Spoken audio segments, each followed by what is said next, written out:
Bien, pues la verdad es un gran gusto, querido Gerardo Herrera y queridos amigos, el poder charlar el día de hoy justamente sobre la posibilidad de ver de qué manera se abren ventanas para explorar el universo a través de la ciencia, pero a través de la literatura también, porque la literatura es también una forma de conocimiento y espero que el día de hoy de alguna manera lo podamos constatar. Con estas imágenes que nos hablan del universo vamos a simplemente gozar unos instantes de esta música que precisamente nos adentra en ese misterio que quería explorar tanto el arte como la ciencia. La música también es una forma de conocimiento.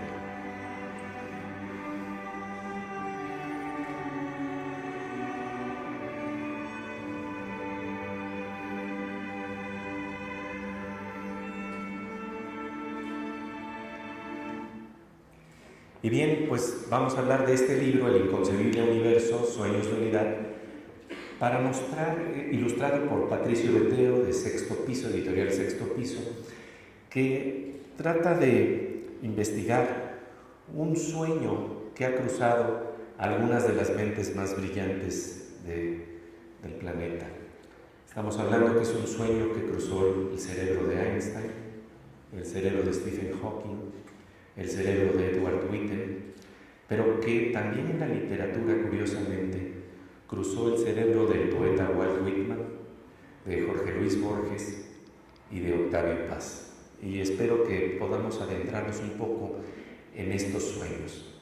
El sueño es que más allá de las apariencias, todos estamos unidos, integrados en un nivel que rebasa lo que nosotros podemos apreciar.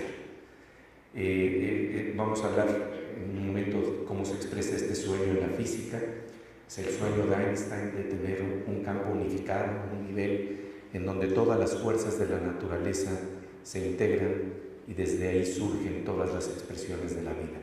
Pero este es un sueño que también recorrió el cerebro de Jorge Luis Borges. Borges se imaginó un punto que es como una especie de holograma cósmico en donde se encuentran todos los puntos del universo. Este sueño de Borges se conoce con el nombre de El Aleph. Y para hacer una distinción clara sobre lo que a veces se piensa que es la literatura de Borges, hay algunos que dicen que se trata de literatura fantástica. Yo más bien plantearía lo que señalaba el escritor argentino Ricardo Piglia. En el caso de Borges estamos hablando de ficción especulativa. Cuando estamos hablando de ficción especulativa, entonces ya estamos hablando de que más que un figmento fantasioso, estamos hablando de una zona de experimentar con la literatura para tratar de sondear niveles de la vida que no se abren fácilmente y que nos resultan inconcebibles. Y precisamente lo que hace Borges al plantear esta posibilidad de experimentar ese holograma cósmico, él en el relato del Aleph nos plantea que un personaje baja unas escaleras y en el fondo de las escaleras se encuentra con una esfera de fulgor y de verdad que no se puede de alguna manera ni siquiera apreciar o nombrar, un fulgor inconmensurable, y resulta que descubre lo que le llama un Aleph, una pequeña esfera en donde gira la esfera y uno está viendo todas las caras del universo en un solo punto. Todo está unificado en ese pequeño punto, en esa pequeña esfera. Voy a leerles nada más un fragmento de cómo describe Borges ese nivel, porque creo que precisamente nos plantea el problema de qué es lo que se puede descubrir en esa esfera. Él dice que en esa esfera, dice, lo que descubre es como un ángel de 4 caras que a un mismo tiempo se dirige al oriente y al occidente, al norte y al sur. Y describe así el testimonio de lo que se puede ver en esa esfera. Vi el populoso mar, vi el alba y la tarde, vi las muchedumbres de América, vi una plateada telaraña en el centro de una negra pirámide, vi un laberinto roto, era Londres, vi interminables ojos, inmediatos, escrutándose en mí como en un espejo. Aparece la violenta cabellera de una mujer, un poniente en Querétaro que parece reflejar el color de una rosa en Bengala. Surge un globo terráqueo entre dos espejos, multiplicados sin fin. El escritor se deslumbra ante la bandada de imágenes, una baraja española, tigres, todas las hormigas que hay en la tierra, un astrolabio persa. Borges sabe que ha llegado a la frontera de la unidad de la vida y remata de alguna manera así su cuento. Dice: vi el Aleph desde todos los puntos de vista. Vi en el Aleph la tierra, y en la tierra otra vez el Aleph, y en el Aleph la tierra. Vi mi cara y mis vísceras, vi tu cara y sentí vértigo y lloré, porque mis ojos habían visto ese objeto secreto y conjetural, cuyo nombre usurpan los hombres, pero que ningún hombre ha mirado, el inconcebible universo. Entonces esto es precisamente lo que intenta ver Borges, un nivel en donde aparecen integradas todas las fuerzas de la naturaleza, todos los puntos del universo, y de una manera tal que rebasa todas las dimensiones del tiempo y del espacio, porque se supone que nada puede estar tan íntimamente ligado, y sin embargo eso es lo que ve Borges. Y entonces lo que yo hice con este libro fue tomar el artificio narrativo de Borges y hacerle un homenaje para hacer girar esa esfera del Aleph y ver qué otras cosas se pueden ver en el universo. Y de esta manera pues resulta que podemos ver ahí también el colisionador de hadrones. Entonces podemos decir: y vi el colisionador de partículas en Ginebra, Suiza, y también podemos decir que vi las investigaciones que estaba realizando George Smoot, el premio Nobel de Física, que está explorando los mapas del universo, de nuestro origen, en el Big Bang, cercanos al Big Bang. Y entonces ponemos a girar esa esfera y podemos ver a José Emilio Pacheco escribiendo que una gota es un modelo de concisión en donde también caben todos los puntos del universo.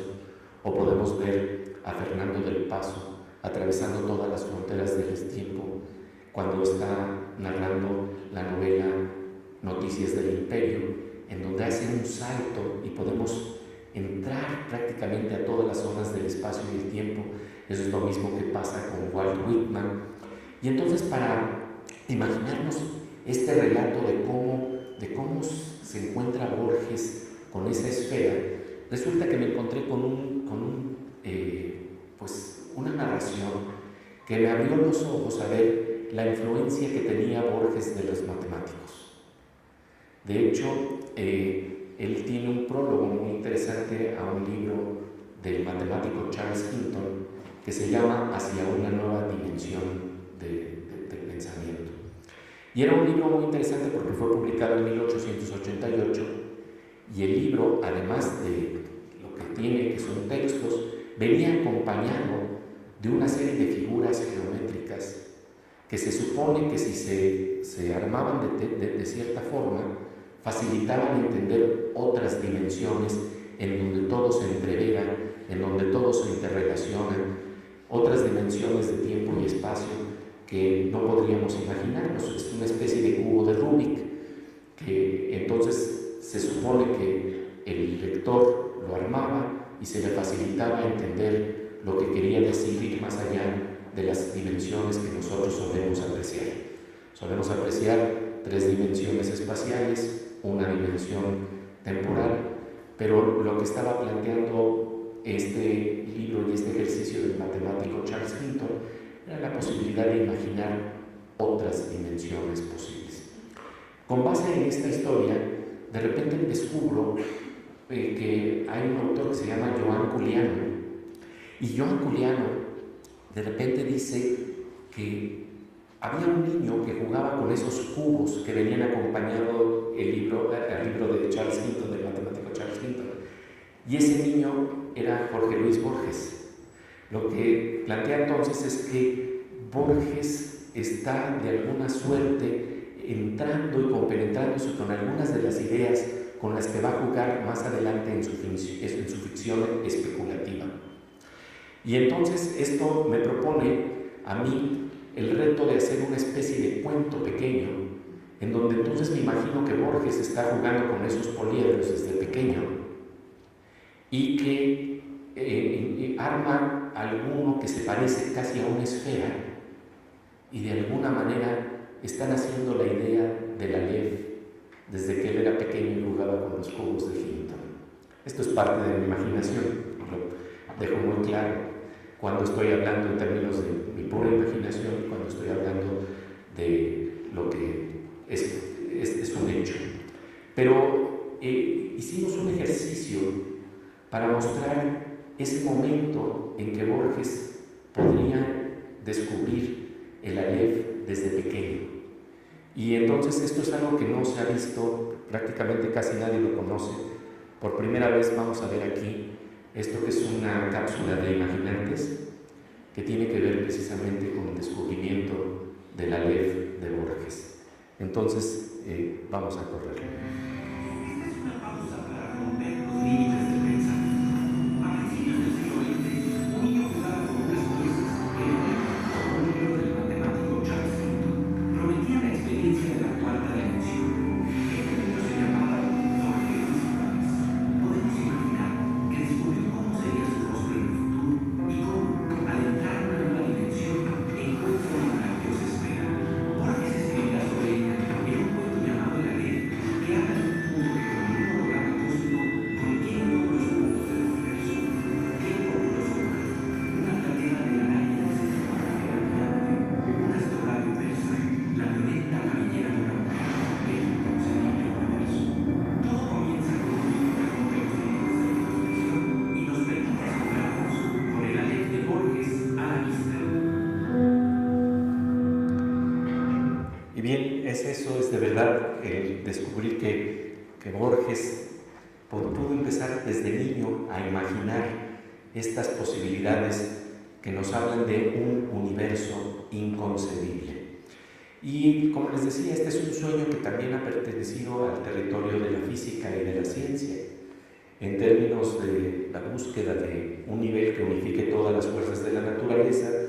Sabemos que de todas las fuerzas que nosotros podemos apreciar, hay 4 fuerzas fundamentales en las que se resume toda la experiencia que podemos tener. Estamos hablando de la fuerza del electromagnetismo, que antes era electricidad y magnetismo. Estamos hablando de 2 fuerzas dentro del núcleo del átomo, una llamada fuerza de interacción fuerte, que es la que mantiene al núcleo del átomo como tal, y luego la fuerza de interacción débil, que tiene que ver con la relatividad, y estamos luego hablando de la fuerza de la gravedad. Y la tendencia en la física es tratar de unificar todas estas diferentes fuerzas, y entonces cuando se intenta unificar la fuerza del electromagnetismo con la de la interacción débil, se le llama fuerza electrodébil, y hay luego otros intentos más finos en los que se trata de ver si puede haber un nivel de gran unificación, y finalmente si se pudiera integrar la famosa fuerza de la gravedad, que es la que de alguna manera es muy evasiva y elude toda la posibilidad de ser integrada, estaríamos hablando del descubrimiento de un nivel unificado de la naturaleza. Y como les decía, este fue el sueño de Einstein, pero Einstein no lo pudo lograr en su momento ni en su tiempo, entre otras cosas porque le faltaba conocimiento de algunas fuerzas de la naturaleza que no estaban investigadas en su tiempo, y que además él no estaba tan atento en ese marco también, porque él estaba buscando esta unidad profunda de la naturaleza y se perdía de todos los descubrimientos y hallazgos que se estaban dando en el territorio de lo microscópico, del nivel en el que operan las fuerzas subatómicas, el nivel que se describe como región cuántica de la naturaleza. Pero entonces, este es el sueño, y aunque el sueño de Einstein no se cumplió, ha tenido de alguna manera diferentes momentos en que ha querido volver a manifestarse con toda su fuerza. De hecho, el día de hoy de lo que les voy a hablar es de un drama cósmico, en el que estamos tratando de entender si vamos a estar, si entendemos que en el fondo estamos unificados o no lo entendemos. Y cuando sentimos que ya estamos casi entendiéndolo, de repente se nos desvanece el sueño. Y en este marco pues aparece entonces lo que se llama la teoría del todo, Theory of Everything, que si lo ponemos en sus siglas en inglés, nos da el dedo gordo del pie.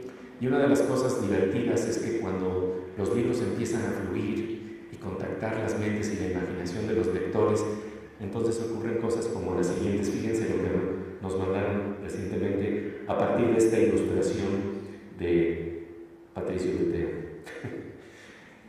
La gente se pone a jugar ya con el libro y empieza a darse cuenta de cómo la teoría del todo ahí está también integrada en nuestra propia fisiología, ¿no? El dedo gordo del pie, que así se dice en inglés todo, Theory of Everything. Este sueño en el que participa la mente aguda de Stephen Hawking. La idea es que todo en la naturaleza de alguna suerte está integrado. Hay momentos del arte, como lo podemos ver aquí con Van Gogh, en donde vamos sintiendo eso, que independientemente de las diferencias que se expresan en la naturaleza, hay hilos comunes que mueven o que de alguna manera están integrando todo lo que existe, todo lo que se percibe. Y una de las formas notables en las que el sueño de la teoría del todo empieza a tratar de tener otras nuevas versiones, tiene que ver con la idea de cuerdas, la idea de que todo está hecho de cuerdas para tratar de unificar todas las fuerzas de la naturaleza.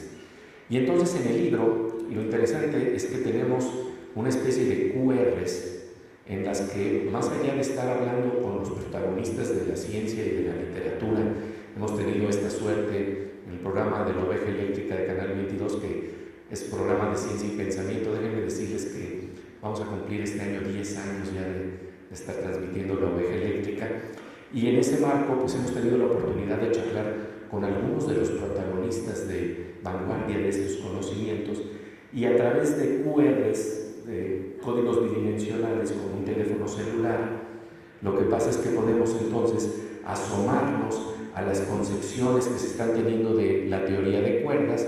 Y qué mejor que Edward Witten, este gran físico matemático, nos empiece a explicar de qué se trata esta teoría de cuerdas. But in any case, the string theory is correct. The relation between the different elementary particles is that the electron, the muon, the photon, the neutrino, and so on are all different states of vibration of one basic string. Just like a piano string has a fundamental overtone and also higher harmonics. The richness of music depends upon the fact that we have not just a pure note, which sounds rather harsh to the human ear, but a pleasing mixture of the pure note with higher harmonics. In string theory, the different elementary particles are the analogs of the higher harmonics. Oh, that's beautiful. Y sí, lo que estamos hablando es que en la teoría de cuerdas, entonces, todas las fuerzas de la naturaleza vendrían precisamente de la idea de que hay una cuerda que está vibrando, pero y que todas las diferentes manifestaciones de partículas y fuerzas de la naturaleza no son más que cuerdas vibrantes. De alguna manera estaríamos hablando en términos de analogía de la música, de la materia, es decir, ese nivel de cuerdas que logra que se expresen todas las fuerzas de la naturaleza, todas las partículas. Ahora, el problema importante que surge aquí es que la teoría de cuerdas requiere que tengamos más dimensiones, como las que imaginó precisamente Borges. Entonces, si estamos hablando de imaginar distintas dimensiones, se nos empieza a volver difícil el problema, porque como le pasa al mismo Borges cuando está tratando de describir cómo en un punto están todos los puntos, el describir qué ocurre con la teoría de cuerdas, con geometrías que van más allá de las dimensiones que nosotros apreciamos, resulta ser algo difícil. Entonces, tenemos dos problemas fundamentales en teoría de cuerdas: una falta de evidencia experimental y otro la invocación de dimensiones que no podemos percibir. Sin embargo, esto no quiere decir que matemáticamente no se puedan explorar. Y justamente en el libro, cuando vamos encontrándonos con algunos de estos códigos bidimensionales, nos vamos a encontrar con un físico de la Universidad de Stanford, Leonard Susskind, quien nos va a contar la historia, y brevemente, porque yo pensaba que estos momentos del libro tienen que ser fragmentos breves de 2 minutos nada más, una invitación a la lectura. Y el físico Leonard Susskind nos empieza a hablar precisamente de por qué se le ocurrió la idea de la teoría de cuerdas o cómo empezó a surgir en la comunidad científica esta idea.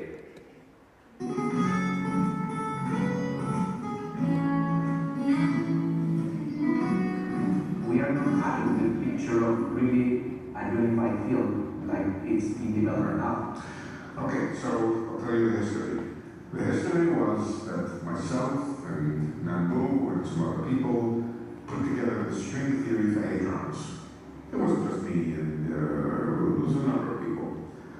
We put together this theory of hadrons, but there were some defects in it. It did seem to describe the hadrons the right way, but it had some extra pieces in it, and the extra pieces, which didn't seem to have anything to do with hadron physics, described some extra forces which we would call long-range forces which extend over large distances. In fact, one of the forces looked like gravity. Now, we were not in the business at that time of trying to describe gravity. We didn't think that gravity had anything really to do with hadrons. And so this was a defect. We saw this as a defect in the theory that was giving rise to something that we weren't trying to describe. Some very bold people, John Schwartz, some other people, said, you know, maybe this is really a theory of gravity.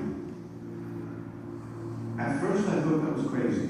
We weren't trying to describe gravity, but very quickly I and other people said, yes, maybe this is trying to describe gravity, and we shifted our attention away from hadrons to understanding how gravity works. Now, gravity is a really deep fundamental force of physics. It's believed to originate at distant scales, at size scales which are 19 orders of magnitude smaller than a proton. And so all of a sudden, a leap of 19 orders of magnitude was jumped by these people, and they said this is describing the world at the very, very smallest distances. That was very bold, extremely bold, and over the years, since that time, we've learned more and more about the theory, more and more about its power, more and more about how it potentially can describe the most fundamental forces, most fundamental particles, and that was asteroid. So, and much of science often works that way. You try to do one thing, you discover you've done something else. Y bueno, así es, el problema es este que de repente, de manera inesperada, aparecen cosas en la ciencia que hacen que tenga uno que cambiar los marcos mentales de lo que se considera concebible y saltar a lo que es inconcebible. Y déjenme decirles que desde este punto vamos a hablar en un momento. Creo que se. Ok. Les decía entonces esta posibilidad de saltar a lo que es inconcebible, y luego me voy a detener un momento sobre qué es lo que ocurre en este marco. Pero el problema con esta teoría de cuerdas, que está tratando de describir entonces una fuerza que se escapaba de lo que se podía plantear en términos de las fuerzas de interacción fuerte dentro del núcleo del átomo, cuando está hablando de la física de hadrones, lo que estaba entonces planteando es que una de esas fuerzas podría considerarse la gravedad. Sin embargo, el problema es que, aunque las matemáticas eran maravillosas, no había evidencia experimental. Y mientras no haya evidencia experimental, entonces estamos en un problema. Y entonces la pregunta es, ¿por qué entonces insistir en una teoría de esta naturaleza? Y vamos a ver cómo el mismo Leonard Susskind lo responde. People tell us all the time, if you can't experimentally test something, it's bad science, it's not science, and you shouldn't be doing it. My reaction to that is that you should only be doing science that you can directly test. My reaction to that is it's like telling Columbus he should never sail more than 50 miles from shore. It's not safe. He'll go over the edge of the world.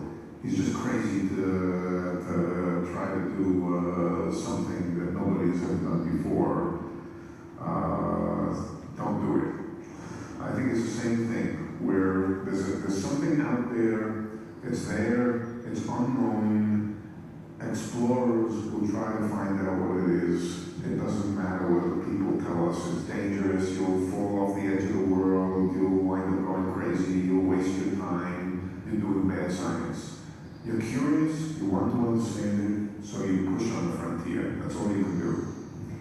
Empujar las fronteras, eso es lo único que uno puede hacer. Y fíjense, muy interesantemente, Edward Witten, a quien también tuve el gusto de entrevistar, me acuerdo que cuando le planteé todo este problema de tratar de unificar todas las fuerzas de la naturaleza, pues resultó que incluso había otro problema más. Ya olvídense de las evidencias experimentales y el plantear que estamos hablando de dimensiones que nuestros pobres cerebros no pueden concebir. Lo que estaba planteando Witten es que de repente aparecieron 5 teorías de cuerdas que eran consistentes, y entonces cuando estábamos buscando la unificación, de repente de nuevo se volvió a dar diversificación, y el genio de Witten plantea una teoría que le llama teoría M, en donde vuelve a unificar las 5 diferentes teorías de cuerdas. Pero el problema es que no se entiende bien del todo ese nivel tan profundo de la naturaleza que se está tocando. Nada más para que imaginemos de qué salto conceptual estamos hablando. Si nosotros pensamos que, si nosotros fuéramos cuerdas, la escala que nosotros tendríamos para contemplar el núcleo del átomo es la misma que tenemos en relación del ser humano al contemplar el universo, al contemplar o tratar de plantear la escala del origen mismo del universo. Entonces es un clavado, no hacia lo más grande de lo grande, sino lo más pequeño de lo pequeño, pero las cuerdas se encuentran en esa dimensión tan lejana como la que representa el estar explorando las orillas del Big Bang. Estamos hablando de algo que es prácticamente inimaginable. Me acuerdo que en este contexto un gran neurocientífico que se llama David Eagleman decía que el problema que tenemos es que nuestro sistema nervioso y nuestra fisiología y nuestro cerebro está sintonizado nada más para ver una capa de la realidad, como si fuéramos una especie de televisión, que podemos ver ciertas cosas, pero hay otras que no podemos explorar.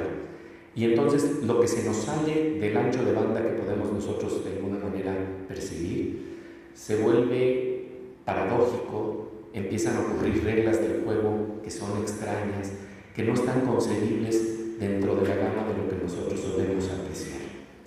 Y en este marco, entonces, me acuerdo que le hice la pregunta a Witten sobre este problema de tratar de imaginar cómo se unifican todas las fuerzas de la naturaleza en la teoría M, y entonces me dijo lo siguiente: hay fragmentos de conocimiento y muchas conexiones en diferentes partes, que esas son las que está precisamente tratando de explorar con sus matemáticas. Una comprensión coherente de qué hay detrás de ello es inalcanzable. Y entonces le pregunté, ¿y por qué entonces persiste en la búsqueda? Y su respuesta me pareció maravillosa. Dijo: a veces deseamos alcanzar lo que nos sobrepasa. Como dice el poeta, si no, ¿para qué está el cielo? Y bueno, entonces vamos a ver cómo esta búsqueda también aparece por el lado de la literatura. Ya vimos que en Borges está dando esta búsqueda, pero curiosamente hay una búsqueda, y esto está ilustrado maravillosamente por Patricio Beteo. Cada capítulo breve se abre con una portadilla que hace alusión al tema, en donde hay escritores que también han soñado con esta idea de que todo está unificado. Y en este marco les voy a hablar de un gran personaje lo encontramos también dentro del libro, que si yo les contara, si no les pusiera este fragmento de video, a lo mejor algunos de ustedes me dirían que lo estoy inventando, porque verdaderamente es también inconcebible a veces en el mundo de la ciencia que los escritores estén también profundamente interesados en estos temas con las metodologías de la imaginación. No vamos a hacer imaginación literaria, no vamos a hacer una confusión de metodologías. La metodología de la literatura tiene sus rigores, la metodología de la ciencia tiene sus rigores, pero en este caso entonces resulta que si estamos hablando de ese misterio de penetrar las formas de la naturaleza, resulta que este gran escritor que se llama Amos Oz publicó un libro por ahí de 1973 que se llamaba Tocar el agua, tocar el viento, una novela en donde el protagonista es un físico. Y una novela en donde además lo que me parece muy interesante es que él está de alguna manera tratando de descubrir un nivel de la naturaleza en donde todo está unificado. Es decir, de nuevo estamos hablando del sueño de Einstein, pero como el sueño de Einstein ahora pasa por un escritor, por un novelista, que se imagina un físico que descubre unas ecuaciones con el solo poder de su imaginación científica, de sus matemáticas, con papel y pluma, logra unas ecuaciones que permiten entender todas las fuerzas de la naturaleza. Pero si estamos hablando de entender todas las fuerzas de la naturaleza, estamos también hablando de entender la fuerza del deseo, la fuerza de la pasión, la fuerza del conocimiento, que eso pues se nos escapa de las variables con las que suele actuar la ciencia, pero la literatura, haciendo ficción especulativa, puede entrarse en esta idea de cómo entender que todo pudiera estar unificado. Y entonces lo interesante es que entonces él plantea un modelo al que le llama matemúsica, porque dice que las leyes de la naturaleza se dejan atrapar por las matemáticas, pero también el misterio de la naturaleza se deja atrapar por la música, y esa es tal vez la razón por la que nos conmueve tan profundamente una expresión majestuosa de arte como la música. Entonces veamos cómo lo explica el escritor y novelista Amos Oz. I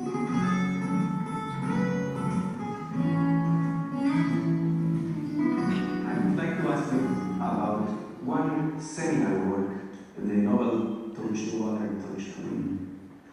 Because in that novel, maybe there is the whole world that you are going to explore. In that novel, you are interested in doing something, understanding something that has to do with mathematics.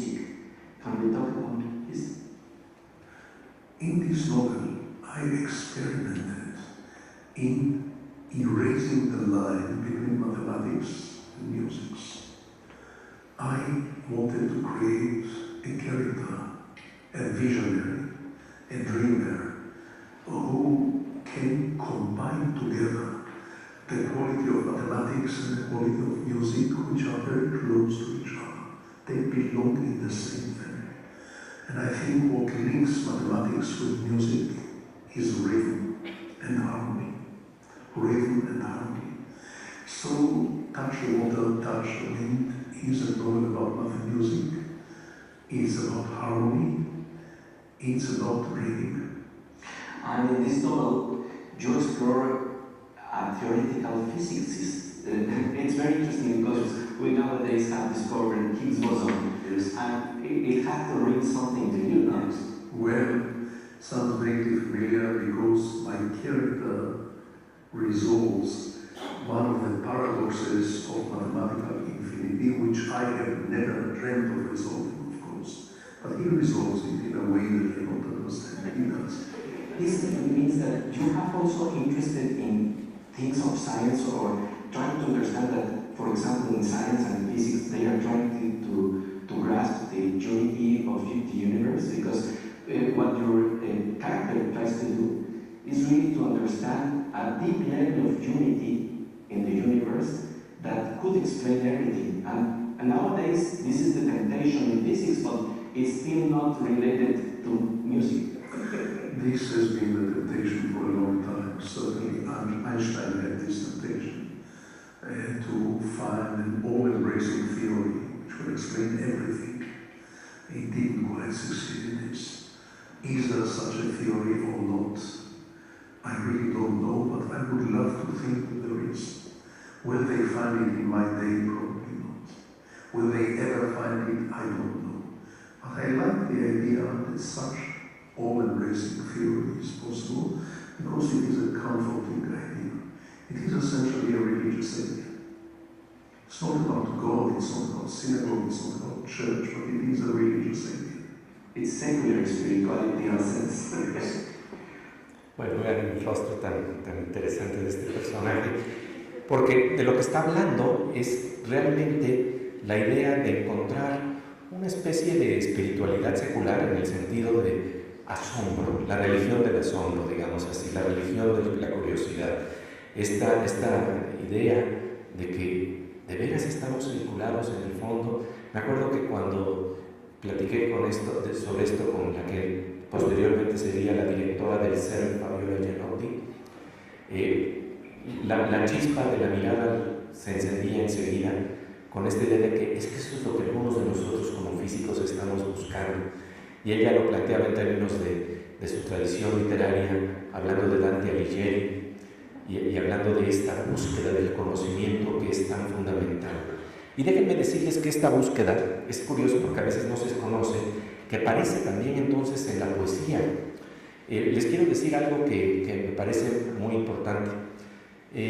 Una de las estampas que yo más atesoro sobre la posibilidad de crear puentes entre diferentes disciplinas de conocimiento, a lo que aludía precisamente hace unos momentos el doctor Gerardo Herrera, tiene que ver con esta idea de que nos podemos alimentar imaginativa y creativamente desde los dos ámbitos de exploración del conocimiento. Fíjense qué interesante. Uno de los mejores, una estampa que me plantea esta posibilidad de diálogo tiene que ver con los encuentros que tenían Octavio Paz como poeta y el doctor Marcos Moschinsky en el Colegio Nacional. Eran dos disciplinas de conocimiento que se acercaban con interés. Yo me acuerdo que cuando conversé con el doctor Moschinsky, él me hablaba del gran interés que tenía en el arte para entender lo que ocurría en la ciencia. Déjenme contarles de paso una anécdota muy interesante. Ven ustedes que Moschinsky estaba también tratando de buscar las simetrías ocultas que están detrás de los fenómenos que nosotros vemos. Y entonces él me contó cómo en alguna ocasión estaba pidiendo que le encontraran, que le buscaran los bocetos de un mural de Siqueiros en Bellas Artes. Y entonces cuando por fin le descubren los bocetos, él se da cuenta, ven, aquí están las simetrías ocultas, porque en los bocetos estaba el mapa de proporciones que iba a tener el mural, que luego se oculta con la pintura, y el físico lo que está haciendo es tratar de buscar las simetrías ocultas que están detrás de lo aparente. Y lo que me parece fascinante es que Octavio Paz también se acercaba al mundo de la ciencia y decía que tal vez la próxima revolución del conocimiento, y esto no está muy lejano de lo que plantea el escritor Amos Oz, dice: la próxima revolución del conocimiento se dará cuando además de tener variables como E igual a energía, M igual a masa, tengamos también variables como R igual a ritmo, I igual a intensidad. Por supuesto estamos hablando de las variables poéticas, las variables que atrapa la música. Y en este marco, me acuerdo que Octavio Paz decía algo que está muy cercano a lo que dicen algunos físicos teóricos de las cuerdas y algunos físicos que se han echado el clavado a tratar de ver lo que ya no se puede de alguna manera ni tocar ni explorar en términos de la realidad de los átomos. Y decía Octavio Paz que solo por pereza verbal le seguimos llamando materia a la materia. Es decir, que cuando estamos hablando de esos niveles en donde prácticamente la realidad material se desvanece y lo que queda es impulsos matemáticos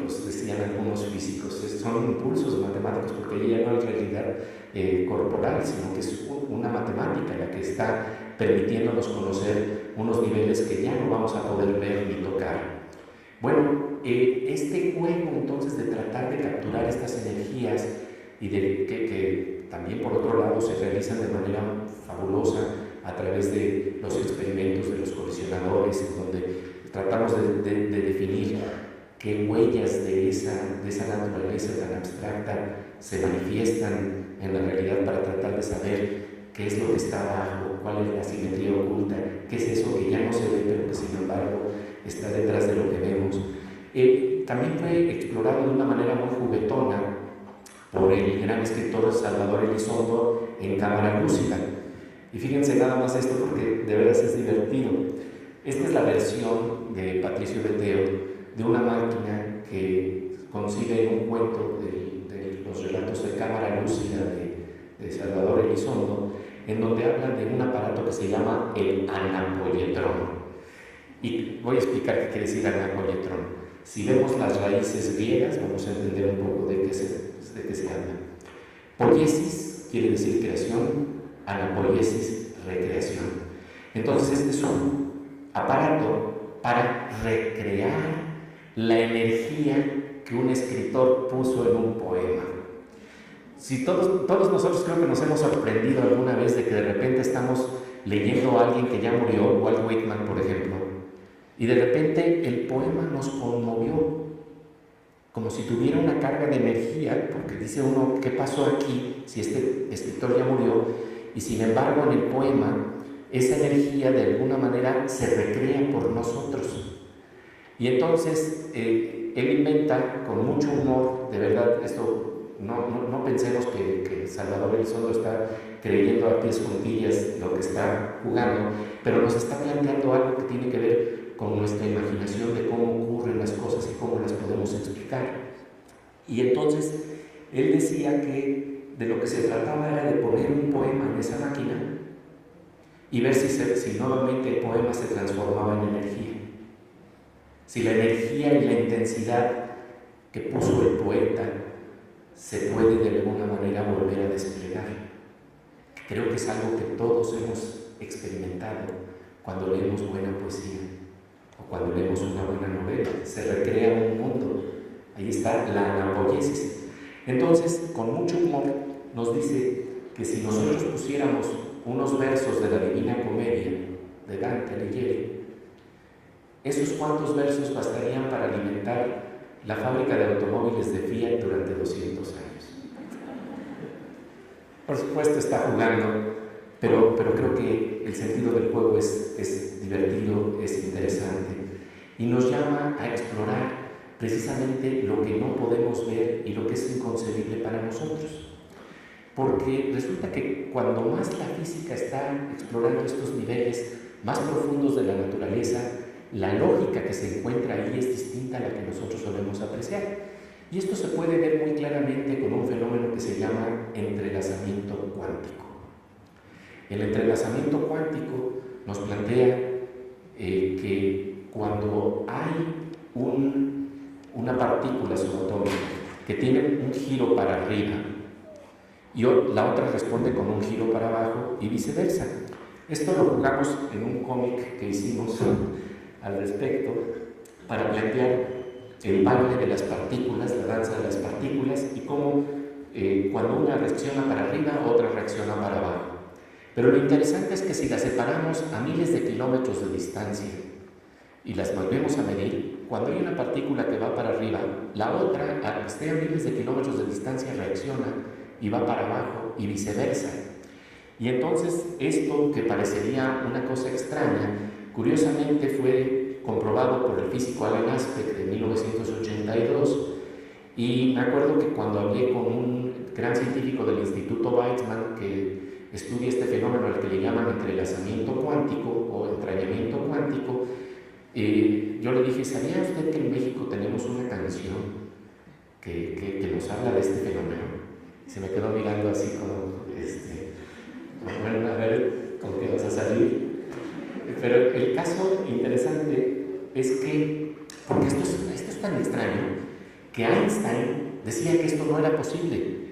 Él decía que esto implicaría una acción fantasmal o fantasmagórica a distancia, que no podía darse, porque quiere decir que vamos más allá de la velocidad de la luz y estamos entonces de alguna manera rompiendo las leyes de la física que conocíamos, pero sin embargo se da este fenómeno. Y entonces yo le digo, mire, en México tenemos una canción a este investigador que se llama del Instituto Weizmann, y entonces le digo, mire, la canción dice lo siguiente: dicen que la distancia es el olvido, pero yo no consigo esta razón. Estamos hablando de un bolero cuántico, una canción mexicana. Ya sabía de ese entrelazamiento tan extraño que hay en la vida.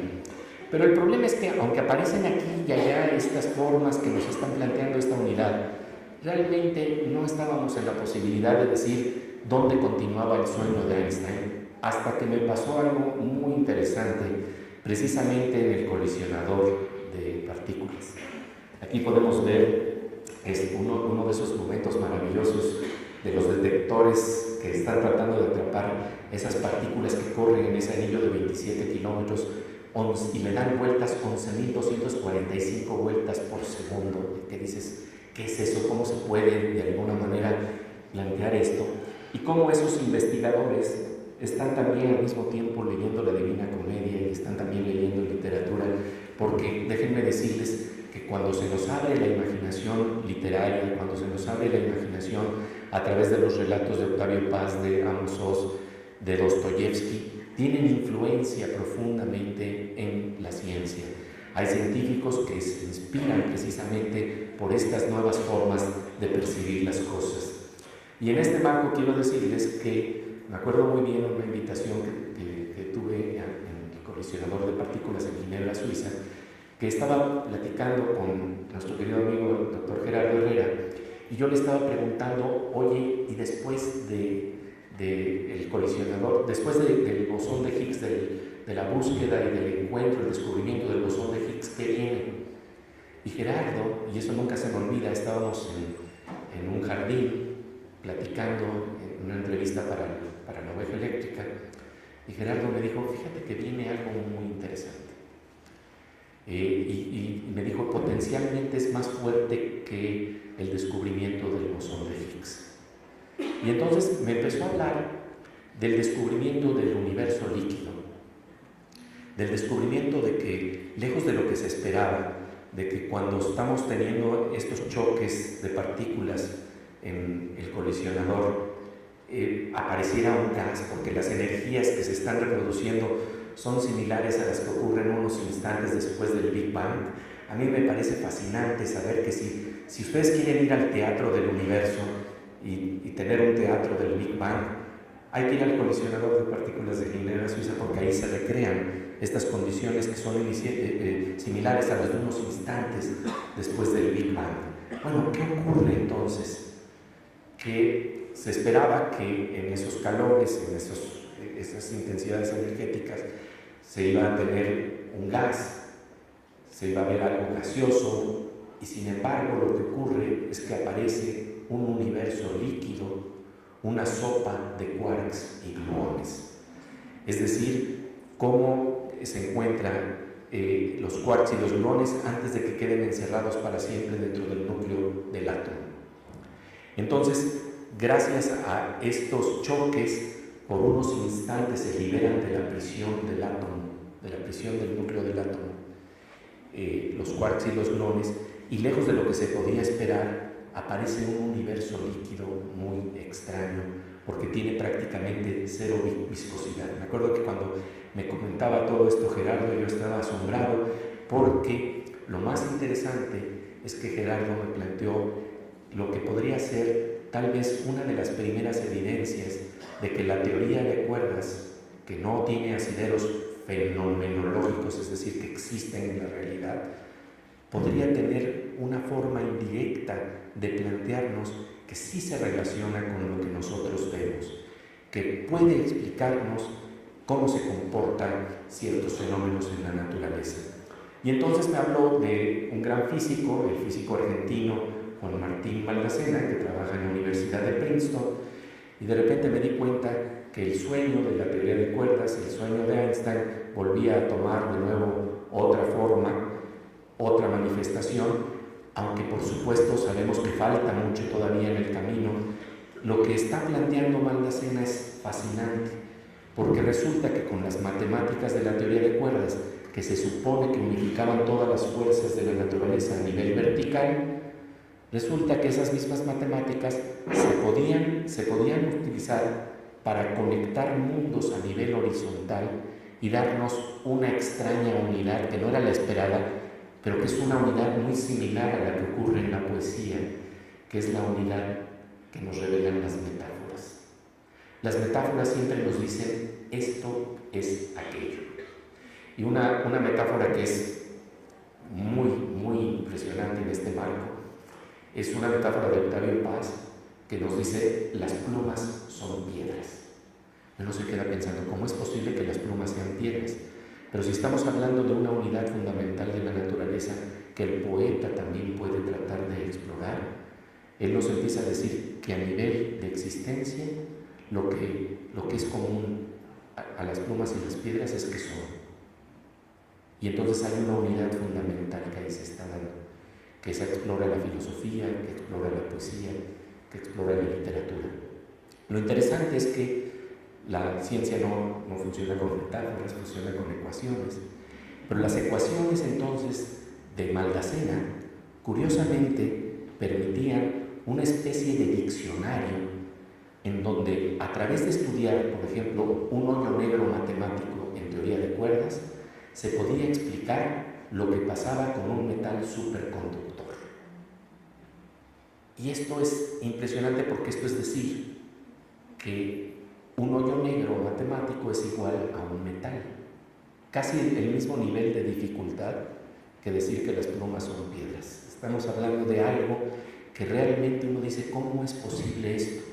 Me acuerdo que cuando lo platiqué con uno de los grandes expertos en teoría de cuerdas en el Instituto de Ciencias Nucleares de la UNAM, el doctor Alberto Wihauser, me dijo, mira, lo más extraordinario es que esto implica que al traducir entre el ruso y el francés, descubrimos que un libro de Tolstoy y uno de Saint-Exupéry contienen letra por letra la misma historia.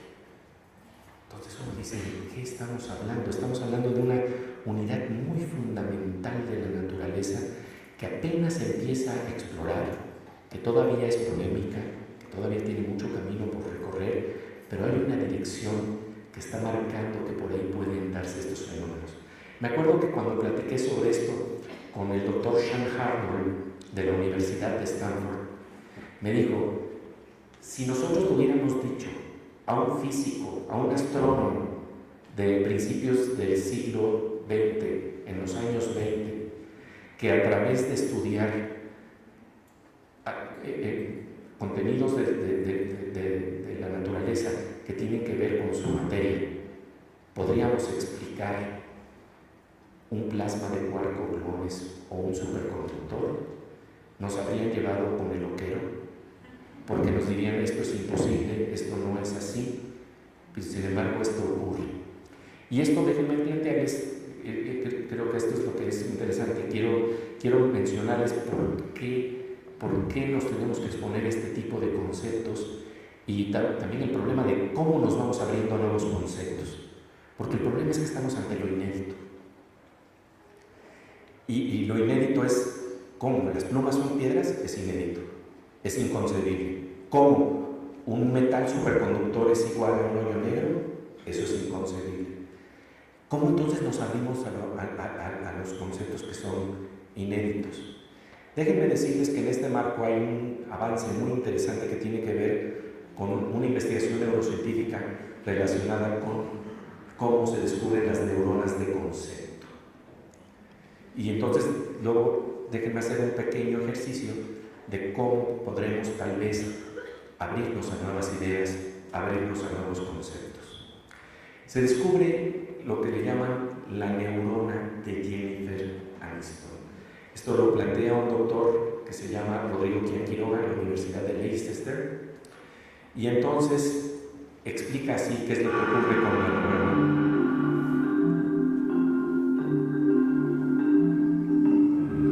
Rodrigo Quiroga, gracias. nosotros en Oveja Eléctrica. Gracias por la invitación, un placer. Vamos a hablar del tejido de la memoria, de las investigaciones que tú realizas en este campo, pero pues empecemos primeramente por algo que fue verdaderamente importante para dar a conocer en términos de la investigación y el descubrimiento de un tipo de neuronas muy especiales, las neuronas de concepto. Háblanos de cómo se dio este proceso. Ok, bueno, nosotros hacemos registros en pacientes epilépticos que son candidatos a cirugía de epilepsia. Entonces lo que se les hace por motivos clínicos se les inserta electrodos intracraneales adentro del cerebro y eso nos permite escuchar el par de neuronas mientras los pacientes pueden hacer distintos tipos de tareas muy sencillas, por ejemplo ver fotos, decir experiencias pasadas de ellos y bueno, distintos tipos de cosas. Entonces, en un experimento que hicimos en un paciente hace casi 10 años, yo mostré distintas fotos y encontré una foto que disparaba a distintas fotos de Jennifer Aniston, la actriz. Y mostrar a Jennifer Aniston, mostrar la foto que mostraba a Jennifer Aniston, esta neurona respondía, y si mostraba cualquier otra foto de otra persona, la neurona se quedaba callada. Entonces, básicamente, eso es la primera evidencia experimental muy fuerte de que hay neuronas en un área del cerebro que se llama hipocampo, que es la neurona relacionada a la memoria, que supongo que la memoria es más adelante, pero hay neuronas en esta área del cerebro que están codificando conceptos, porque codificaban el concepto de la persona, de Jennifer Aniston, y no una foto específica. Y esto también lo llevaste a cabo con Diego Maradona, ¿no? Sí, bueno, después en distintos pacientes encontramos neuronas respondiendo a distintas personas y bueno, estos experimentos se hicieron en Los Ángeles, en Estados Unidos, y me tocó un paciente que era fanático de fútbol, que conocía a Maradona, conocía a muchos futbolistas, y en ese paciente encontré una neurona que respondió a Maradona. ¿Cómo saber que eso no respondía a la camiseta de Argentina o al campo de fútbol o a un balón de fútbol? Cuando yo hice ese experimento, o sea, primero mostré una foto de Maradona, de hecho mostré una foto, una toma de cuando hizo el segundo gol a los ingleses, en el famoso partido, después de la famosa mano de Dios. Y es una foto que uno puede decir, bueno, pero por ahí la neurona responde a la pelota, o responde al pasto, o responde a la postura de Maradona cuando va corriendo atrás de la pelota. Pero para mostrar que respondía al concepto de Maradona, mostré distintas fotos de Maradona. Entonces mostré una foto de Maradona levantando la copa en el 86, y mostré una foto de Maradona ya más de grande, o sea, con un saco, pero 20 años después. Y la neurona responde todas las fotos. Y mismo hasta mostré el nombre escrito de Maradona en la pantalla de mi computadora, y la neurona también respondió. Entonces eso quiere decir que la neurona no respondió a algo específico de una foto en particular, sino que respondió al concepto. Y esto es muy importante porque responder al concepto es lo que nos hace entender las cosas. Y una de las cosas que también se descubrieron es que las neuronas funcionan con asociaciones. La neurona de concepto, en donde está Jennifer Aniston, también codifica a todas las actrices y personajes que aparecen en la serie Friends. Pero esto estamos hablando de conceptos que ya conocemos. Todos tenemos la neurona del chicharito, todos tenemos neuronas que están relacionadas con el campo que está a nuestro alrededor. El problema es cómo hablamos de neuronas de conceptos inéditos, cómo hablamos de la neurona del bosón de Higgs, cómo hablamos de la neurona de las supercuerdas, cómo hablamos de las neuronas de las ondas gravitacionales. Y bueno, me voy a saltar ya algunas cosas, pero simplemente plantear que el ejercicio de poner juntos literatura y ciencia permite crear asociaciones entre dos tipos de relatos extraños que nos van abriendo más fácilmente a nuevos conceptos, nuevas ideas, porque se trata de salir de la pantalla cerrada del cerebro, que podemos ver muy bien ejemplificada, de los muros en donde a veces se trata de ubicar dónde estamos, quiénes somos y qué es lo que podemos concebir. Y esto requiere salirnos de los recuadres y paradigmas en los que nos solemos mover. Me acuerdo que Bernard Shaw lo planteaba muy claramente, porque el problema es cómo abrirnos a nuevas ideas, cómo abrirnos a nuevos conceptos. Yo luego, cuando tengamos una serie de preguntas y respuestas, les quiero avanzar por ahí una idea que tengo al respecto y que tiene que ver precisamente con literatura y con ciencia, pero simplemente plantear que necesitamos creatividad e imaginación Y si la encontramos en la literatura y si la encontramos en la ciencia, nos va a ayudar a salirnos de los encuadres y paradigmas en donde siempre nos tratan de limitar. Y hay un ejemplo maravilloso de la creatividad y de la imaginación de Bernard Shaw. Fíjense que en una ocasión recibió un papel que decía nada más la palabra imbécil. Y entonces, el problema es, ¿cómo le hace uno cuando dice, no señor, yo no soy ningún imbécil? Ya estás planteándolo en términos de lo que te encuadraron. Ya estás teniendo que negar aquello en donde ya te enmarcaron. Entonces, ¿cómo escaparse de estas trampas? La respuesta de Bernard Shaw es genial.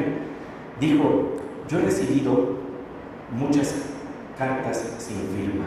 Es la primera vez que recibo una firma sin carta. Y bueno, nada más para terminar, si estamos hablando entonces de diferentes posibilidades de entender nuestro universo y de abrir asociaciones para hablar de lo que es inconcebible, en donde pueden juntarse mundos que son tan extraños de juntarse como los que plantea Borges en el Aleph, o que son tan difíciles de concebir como los que se plantean en la teoría de cuerdas, pues vamos a también hablar del humor para abrirnos a lo inconcebible. Y en este marco, fíjense que en la sección, tenemos siempre una sección en la Oveja Eléctrica con Fernando Rivera Calderón, en donde cantamos a diferentes momentos que tienen que ver con la ciencia, con cierto humor. Entonces, cuando estábamos hablando de mapas del universo que empiezan a integrar cosas que parecen disímbolas en la vida, vean cómo creo que con esta asociación se va creando también otras formas de pensar de cómo se pueden integrar las cosas, y en este caso del universo musical. Vean cómo lo plantea Fernando Rivera Calderón. Tuviera la canción que me gusta la unión entre John Lennon y Marco Antonio Solís.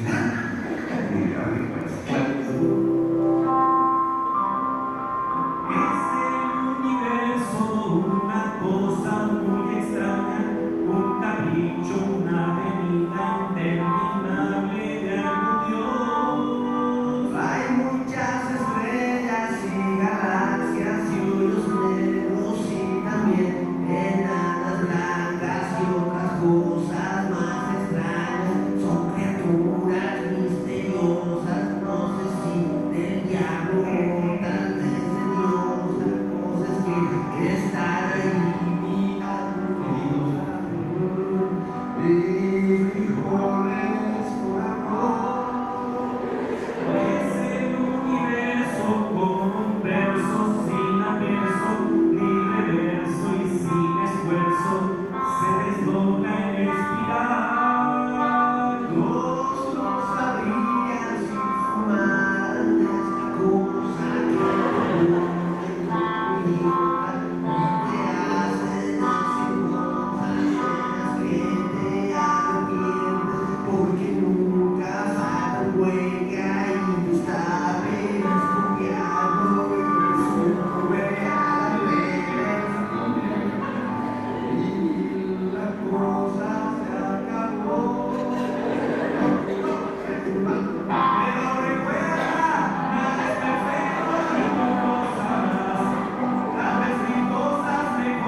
Es de verdad un gusto estar con ustedes compartiendo estos mapas en donde, si vamos a tratar de entender el universo, más vale que también aparezca el humor, la sonrisa de la inteligencia y de la imaginación para enfrentar los muros que venimos.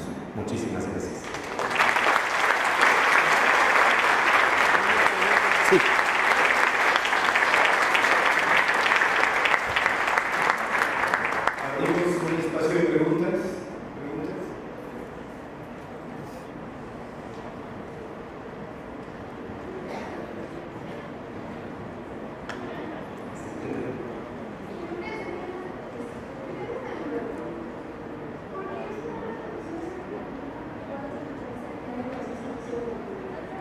¿La diferencia entre? Entre ficción especulativa y ciencia ficción. No, bueno, ciencia ficción es ficción especulativa. Yo lo distingo nada más de fantasioso, porque lo fantasioso parece que no es real.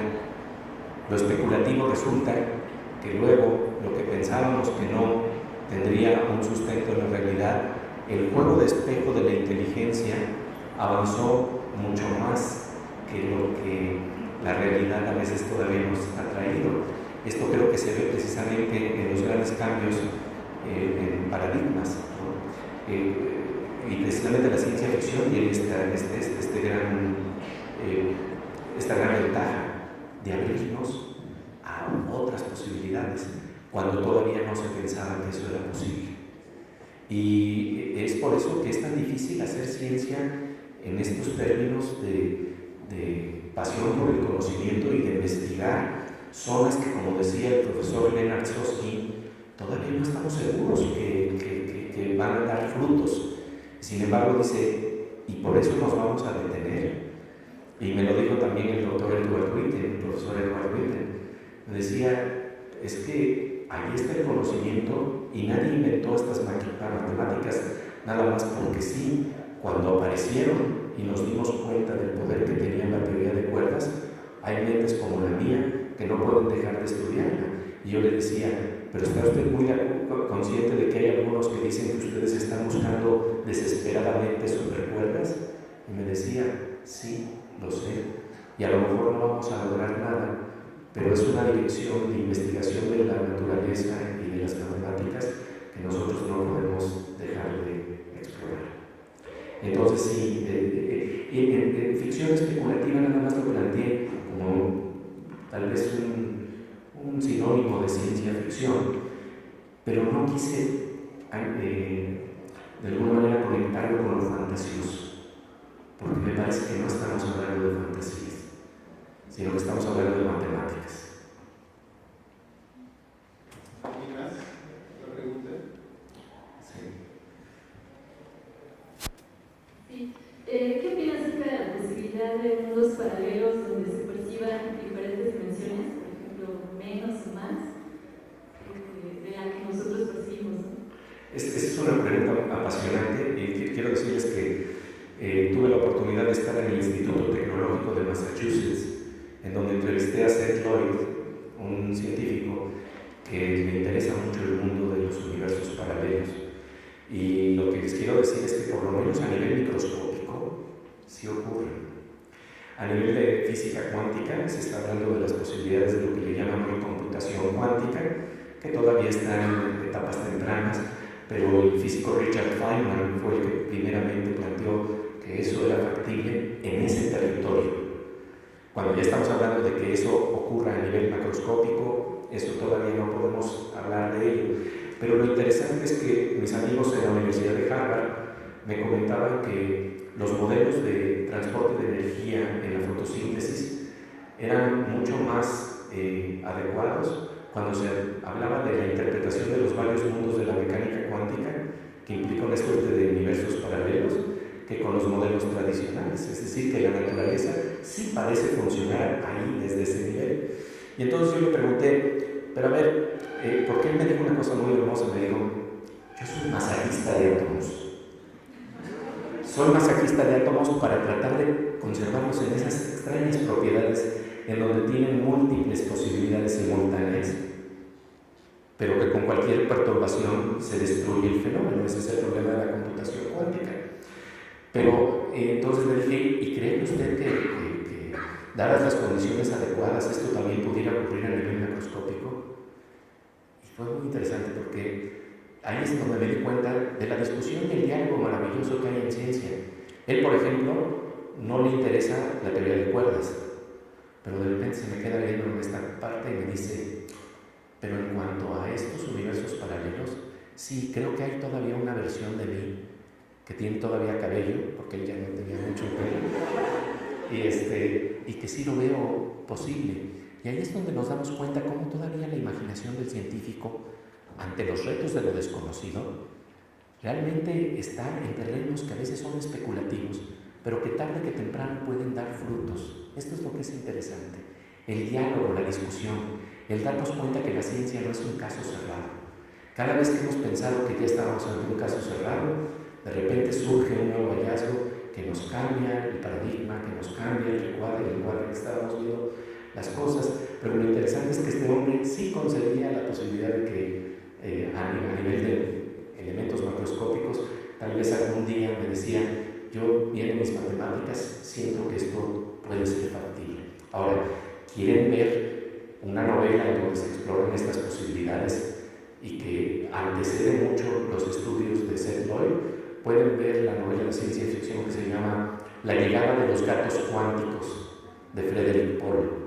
Y entonces vamos a darnos cuenta de cómo, si está apareciendo esa posibilidad, hay novelistas que se ponen a jugar con mucha creatividad, y que cuando esta comunicación de creatividad, de la imaginación de la literatura pasa a la ciencia y de la ciencia a la literatura sin confundir metodologías, hay momentos en que se enciende la creatividad del científico y con el rigor que caracteriza a la ciencia se pueden dar nuevas direcciones de conocimiento. Porque lo más interesante de todo esto es que al final del día todo esto se traduce en conocimiento, todo esto se traduce en tecnología, todo esto se traduce en capacidad de transformar las cosas. No estoy pensando que estamos hablando de estas posibilidades, de estos sueños de unidad, nada más para pensarlo como una especulación que no tendría consecuencias en nuestra vida cotidiana. Al final del día, yo creo que si somos consistentes con la percepción tan extraña y tan novedosa, tan inteligente y audaz que nos está dando la ciencia, tendríamos que ponernos a la altura del conocimiento que nos habla de que estamos más trenzados de lo que podemos a veces percibir. Y esto es una información que ya nos viene desde siempre de la poesía y de la literatura. Octavio Paz decía, a donde yo soy tú, somos nosotros. Él estaba buscando ese nivel en donde podríamos estar tal vez integrados. Es el mismo sueño de Einstein, es el mismo sueño de Fabiola Gianotti, es el mismo sueño de muchos científicos, de saber si en el fondo de nosotros mismos estamos integrados. Como decía Fernando Rivera Calderón, hay problemas con este sueño, porque uno puede decir, bueno, estamos hechos de polvo de estrellas, pero queremos saber si de lo que está hecho el polvo de estrellas y otras cosas de la naturaleza está hecho de lo mismo. Y entonces decía Fernando Rivera Calderón, bueno, sí, pero algunos políticos no están hechos del mismo polvo de estrellas que nosotros. Es decir, si hay un problema de discusión, de polémica, de tratar de ver qué implican estas posibilidades, pero al final del día lo que a mí me apasiona de todo esto es que si seguimos ensanchando los límites de nuestra imaginación y de nuestro conocimiento, estamos llegando a niveles que nos obligan a repensarnos de verdad radicalmente. Hay un autor que se llama Yuval Harari, que escribe un libro que se llama De animales a dioses y luego otro libro que se llama Homo Deus, que plantea que el universo de posibilidades que se nos abre en el siglo XXI, gracias a la ciencia y la tecnología, es asombroso, pero que entonces tenemos ahora una responsabilidad mayor, crear la agenda de lo que deseamos hacer, porque ahí están las posibilidades y de verdad son fantásticas. Lo que van a poder hacer nuestras computadoras es maravilloso, pero ¿cómo queremos usarlas? ¿Qué queremos hacer con este conocimiento en nuestras vidas? Yo creo que es clave. ¿Sí? ¿Una pregunta más? Sí. Había levantado la mano. Perdón, es que había levantado la mano. Sí. Yo quisiera preguntarle cómo usted nos podría recomendar o qué tenemos que hacer o pensar que nos tenemos que unificar nosotros en nuestro conocimiento o qué tenemos que hacer para sensibilizarnos tanto en la música, en la ciencia, en la literatura, para poder entender un poco más el pensamiento de todos estos personajes. Qué bonita pregunta y creo que ya tienes el virus. Eso es de lo que se trata, de crear el contagio de la imaginación. Fíjate que cuando se habla de cerebros y se habla de comunicación de neuronas, no nos damos cuenta que también hay comunicación entre diferentes cerebros, entre neuronas de un cerebro con neuronas de otro cerebro. Y eso me parece fundamental. Creo que tenemos que jugar al contagio de la imaginación, al contagio del conocimiento. Y la verdad del consejo es, júntense con amigos que tengan este mismo tipo de inquietudes. Descubran a los maestros que tienen todavía la mirada encendida con la idea de que pueden entender las cosas. Descubran esto que parece fundamental y que lo había señalado muy bien un personaje que se llama Bruno Schulz. Bruno Schulz es un escritor del tamaño de Kafka, traducido por Sergio Pitor, y él decía: debemos madurar hacia la infancia, debemos madurar hacia la curiosidad, hacia la capacidad de asombro y descubrir los cómplices que tenemos, que son amigos, que son maestros, que son libros. Y créeme que cuando empezamos en esta dinámica no hay vuelta atrás. Me acuerdo que cuando en alguna ocasión mostramos las cápsulas de imaginantes en una escuela secundaria pública, en donde de veras las condiciones eran muy difíciles, nada más simplemente, me acuerdo que al llegar a la colonia, los alumnos me dijeron: maestro, no se preocupe, aquí se estaciona, nosotros vemos que no le bajen las llantas. Bueno, entonces sí sabemos en qué contextos nos movemos. Pero yo me acuerdo de la mirada que vi en algunos de esos muchachos y de ese momento invisible pero real, que es el momento más hermoso que se puede dar en la educación o en la amistad. Ese instante en donde de repente se le enciende el ojo a la otra persona porque entendió algo o porque descubrió belleza.